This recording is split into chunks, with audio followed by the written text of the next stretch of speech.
My name is Annie. I live with my husband Jay and a black cat as a pet, Pepper.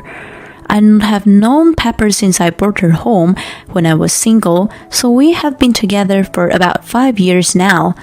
There was nothing wrong with my marriage, but the relationship between Jay and his parents was bothering me. He was raised by his father very strictly. No video games, no TV. He was not even allowed to hang out with his friends. Because of this lifestyle, he never made any friends. Until he met me, he had a very dark personality.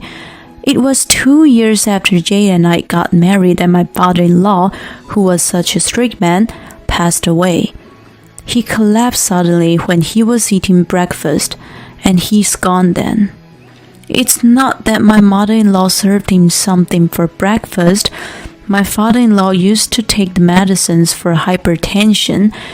The doctor said he had a myocardial infarction caused by his hypertension. When my father-in-law passed away, I asked Jay if he was doing okay. For some reason, he had a smile on his face. No one can stand in my way anymore. The face of Jay and the way he muttered while looking at the portrait of his father, it was quite creepy. No matter how bad a parent he was, don't you think it's normal to show at least a hint of grief? To be honest, from that moment on, I became afraid of Jay. It was as if he had become a different person, like he was possessed by the devil, that kind of fear. Then, a week later, after the funeral of Jay's father and finishing various other formalities, Jay changed drastically. Jay had gambled away all the money we had set aside for our home. Don't you want to live in a mansion? When I tried to warn him, he yelled at me, and I was so horrified by his change that I couldn't stop him. Sure enough, all the money we had for our home was wiped out. I was shocked, but decided to hope that this would wake Jay up. But reality was not so sweet. Apparently, Jay could not forget the pleasure of gambling. He even started to spend our living expenses. He was completely addicted to gambling. He would only bet on the biggest jackpot, saying that the crazier the better. He never hit the jackpot.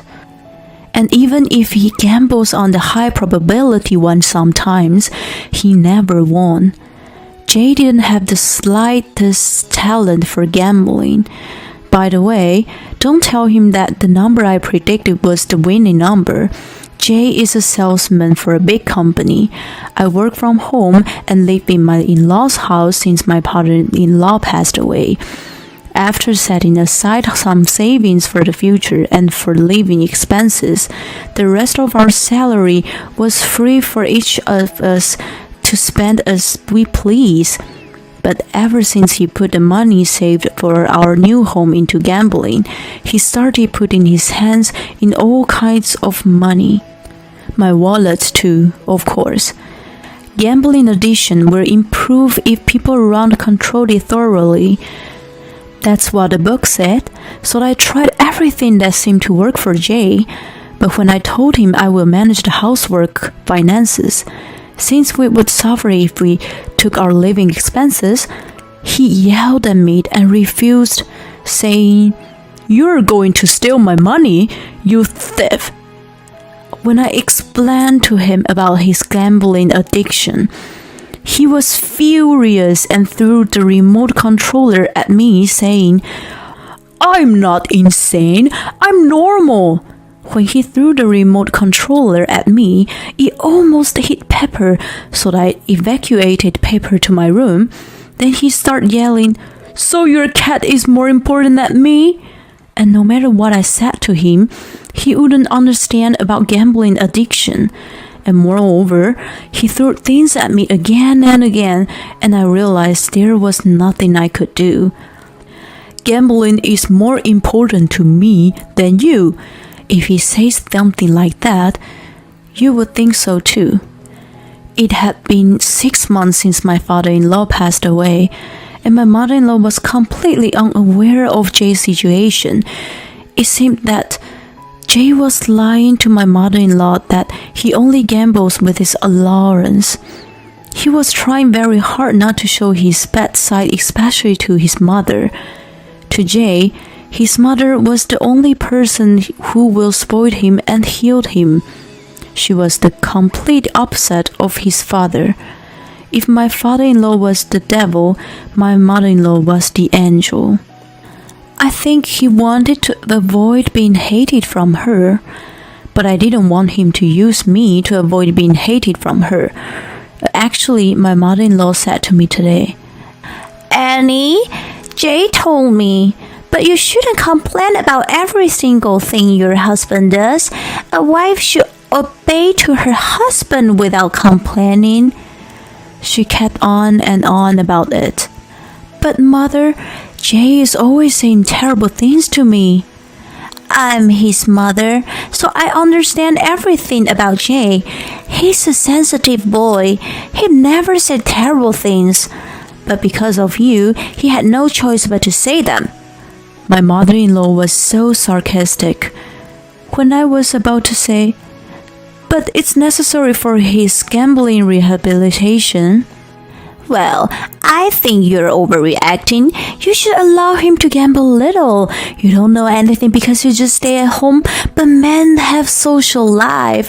Jay used to gamble once a month to relieve stress. You should stop meddling.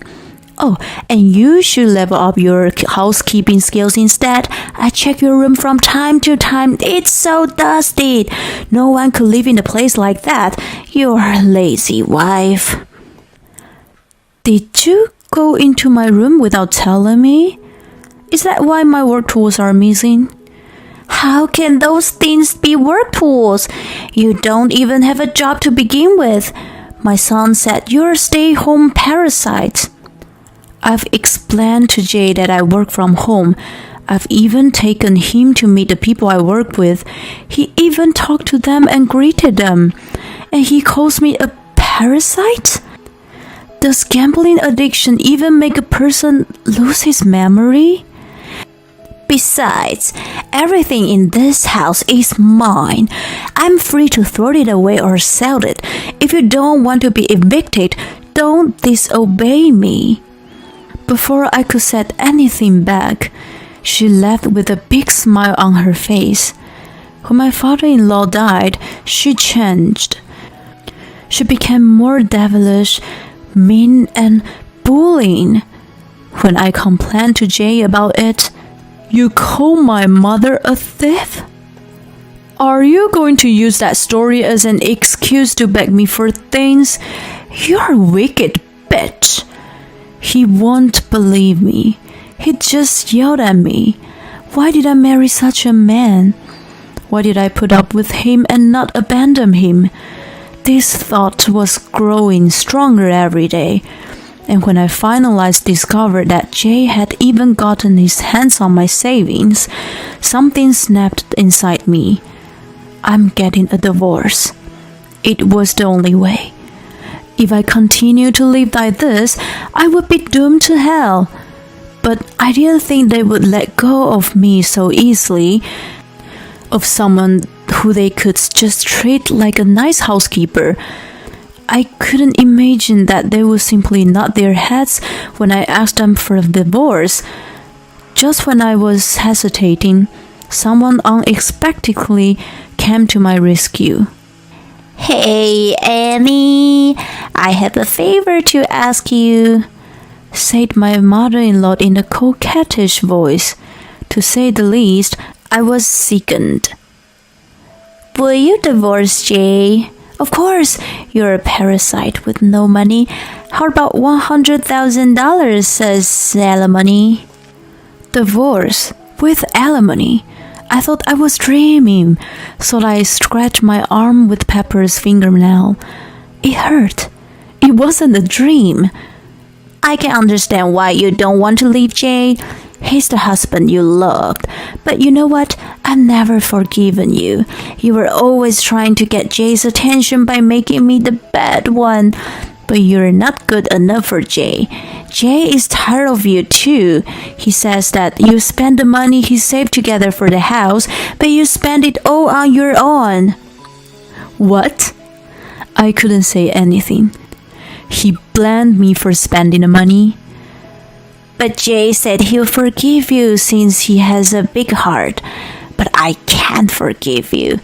So I'd like you to accept the $100,000 on the condition that you stay out of our lives. I almost screamed that he was lying about the whole thing, but I didn't think my mother-in-law would listen to me. I was racking my brains thinking if I could just let it all go away like this. I have an idea. Maybe I could get a divorce with alimony and just give these two a hard time. Besides, if it's my mother-in-law's opinion, Jay wouldn't deny the divorce. For what the angels say is absolute. I understand, and I will gladly accept your offer. I can't thank you enough for also considering my future. I forced a smile on my face and bowed to her. Then, under the leadership of my mother-in-law, the divorce proceedings so smoothly completed. All of my savings were used, but thanks to the unbelievable alimony, I got my money back. I got a note from my mother-in-law about the alimony, just in case, but I'm relieved to know what the money was transferred to my account right away. The source of this $100,000 was probably my father-in-law's inheritance, but it didn't matter to me anymore. I rented a room near my office and started living with my cat Pepper. It has a walk-in closet and a loft, which I had always dreamed of. I even added a catwalk to the wall, and Pepper and I are overjoyed. The power of money is incredible. Now that I've taken the plunge and rented a nice room, I can now spend my days in peace. My ex-husband and my mother-in-law are gradually fading from my memory. I wish I could just forget about them, but I know that won't happen. 4 months later, I got a call from my mother-in-law. Annie, why didn't you tell me? Please help me. I was shocked to hear my mother-in-law's voice, which was weaker than I had imagined. I regret kicking you out. Please help me. My mother-in-law began to explain the situation. The reason my mother-in-law wanted the divorce in the first place was because my ex-husband told her that I would rather live with you than a wife like that. I'll take care of you for the rest of my life. My mother-in-law, who loves her son more than everything, immediately agreed and prepared a large sum of money so they could get divorced as soon as possible. After the divorce, they immediately started living together. She didn't know that Jay was a gambling addict. From now on, I can take care of the family finances. He asked her to put all the family assets under his name. I am so blessed that I have a good son to take care of me. Besides, this house was going to be inherited to you anyways. There will be no problem if I change the name now. My mother-in-law nodded as if to say no problem. She didn't know that it was the worst possible choice. My ex-husband started to show his true colors as soon as the name was put in his name. For starters, he took out a real estate mortgage using his parents' house as collateral. He used the money to gamble again. It was only yesterday that my mother-in-law found out about it. She received a forced closure notice from the lender and found out about it. What the hell is this? He asked my ex-husband about it. Oh, that. I used it to gamble. You got a problem with that? He replied, just like that. She then asked Jay a lot of questions. Apparently, he had mortgaged his parents' house to pay off his gambling debts, but he used the money to gamble again. Jay said, "If I won all at once, I'll be a millionaire." The horse is undefeated so far. There was no way he could lose, so he put all the money in. And then, at the last minute, the horse fell down and the most unlikely horse won the race. This horse had never won a race before. It is said to be the biggest miracle of the century. Jay was a natural-born loser gambler. Too stupid. He repeatedly defaulted on his payments, and it had been more than 6 months since his last payment. My mother-in-law was horrified to find out that he had spent every penny of her husband's inheritance, savings, and salary that he had. In addition, Jay said, "It's okay, Mom. Next time, I'll earn money from bicycle racing instead of horse racing. So, give me the rest of Dad's inheritance." That's what he told her. When my mother-in-law replied that the money was almost gone due to my alimony, Jay was furious. "Why did you pay her alimony without telling me? And $100,000? If I had that much money, I could have doubled it by gambling." He was very rude to her. My mother-in-law contacted me and asked me to return the $100,000. "I can't do that. I have a note." Can you do something about it? We were a family. Please, please. My mother-in-law cried and pleaded it with me, but her tears wasn't worth a penny. I'd even filed a claim for mental anguish instead. "I don't care what you say. Please work hard and pay back." I tried to hang up the phone, but my mother-in-law's attitude changed drastically. "You can't talk to me like that when your family is desperately asking you for a favor. You cold-blooded person. You should feel sorry for us and at least think about it a little." I sighed deeply. You know what? I have pointed out his gambling habit to you many times. You were the one who ignored what I said and made fun of me. This wouldn't have happened if you believed even a little bit of what I said. Look, this is all your own fault, you know? That's because I didn't know. I didn't know that gambling addiction was that serious. And I would have at least listened to you if you would have insisted. Yes, it's all your fault. Take responsibility. That's the kind of mother she is. That's why he grew up like that. You two are really alike, you know. You can't even tell when your son is lying. You're a real joke. And it's your son who gambled away your savings. Did I use it? It was all your son's fault. He deserved it. Thanks to you, we're strangers now, so you have to take responsibility for your family. My mother-in-law, perhaps intimidated by my attitude, became silent, but she still hadn't given up. "All right, $50,000. All I have to do is pretend that you stole it from me. Then we can sue you and get back to $100,000. You know, this call is recorded just in case. I knew you were going to say something like that. Besides, I have a note." "Wait a minute. You're going to sue me to get back the $100,000? Why don't you give it a try? Maybe you can win.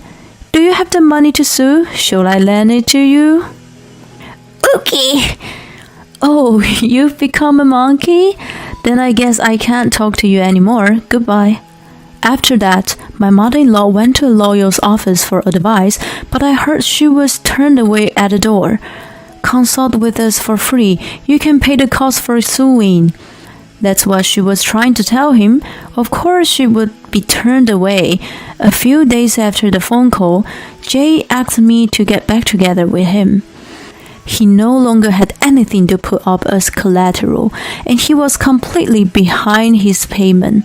I heard that some men in black suit were visiting his house every day now. The house had been sold, and they had to move out in a few days.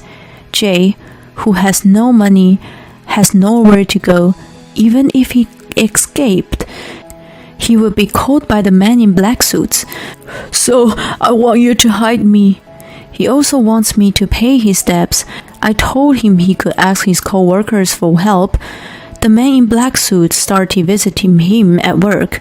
The company found out that he was in debt. Jay, who still can't stop gambling. He was fired for disturbing the public morals of the company. He had a small severance pay, but he used it in gambling again. He's really a hopeless person. Hey, let me live with you. I apologize for everything. Don't mock me. I know what you're up to. You just want to gamble with my money. No, I mean...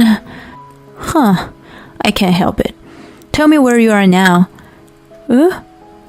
I'm in a playground near my parents' house. Debt collectors won't be able to find me here. Okay, well, don't move from there. I have a gift for you. After I said that, I hung up the phone and started making calls to a certain place. Then the debt collectors found Jay. He was taken somewhere in a black car.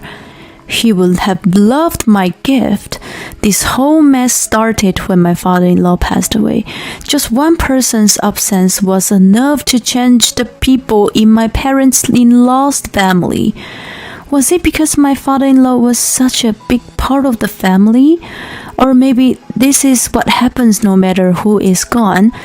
I'm sure that eventually I will get married and start another family. I will make sure that my next husband does not become a gambler. I will try to make sure that I have a decent mother-in-law.